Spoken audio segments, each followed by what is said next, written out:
Hey everybody, thanks for tuning in. I'm George Conley with Scratch Golf Tips. Today I wanted to break down something that I see a lot of amateur golfers doing on the golf course that we really shouldn't be doing, and it actually hurts our play even though we think that it helps it quite a bit. Now what I'm talking about is trying to make notable swing adjustments mid-round. As we all know, 18 holes is a lot of golf. It takes 4 or 5 hours on the golf course, and oftentimes, maybe the first couple holes you take out driver and then you're a little bit wayward. You're missing it left, you're missing it right, and then on the next tee, you're spending a lot of time before your shot, kind of working on your swing plane, maybe working on opening up the hips, working on your swing tempo, doing all of these things, really thinking through your swing on the golf course. And I'm here to tell you that that's actually hurting your golf much more than it's helping it. As I've mentioned before on this channel, to make a really effective swing change takes a lot of reps. It takes a lot of patience. It takes a lot of intentional work.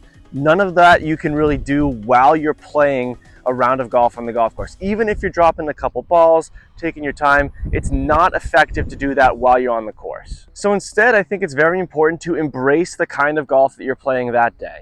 I know that for me, there are a lot of days when I have a draw with my irons. There are also days when I have a fade with my irons. So when I'm fading my irons, right now that's a little bit more uncomfortable for me, but I'm not gonna try and really work on my face rotation, and I'm not gonna stand over the ball thinking about a bunch of different things. For that day, I'm just going to embrace my flight. Again, understand that by embracing your flight, you're not making any changes, but it might be uncomfortable. You might put yourself in some difficult situations, but that's part of golf is, when I step into a round and I'm feeling a little bit uncomfortable with my ball striking, I just need to go into the rest of that round, the next 15 holes, and say, listen, I'm going to be a little uncomfortable and it's time for me to scramble if I want to make a good score. But on the other end of that token, if I were to say, all right, how can I fix my iron play? How can I fix my driver right now in the middle of this round? I would actually be putting myself in a world of hurt because I would be shanking balls, I'd be thinning them over the green, I'd be doing all kinds of bad stuff. So by embracing it and just saying, maybe I can scramble and put together a good score, I'm going to be a much more consistent golfer. Now, is that going to lead to me shooting an excellent score every time? No. But does any amateur golfer shoot an excellent score every time? No. If you want to improve your handicap, you need to improve your consistency in your scoring. And a great way to improve that consistency is by not trying to really work through your golf swing. Oh, I need to be a little bit more shallow. I need to get my upper body. Just don't complicate things on the golf course. I'm not saying don't work on your swing.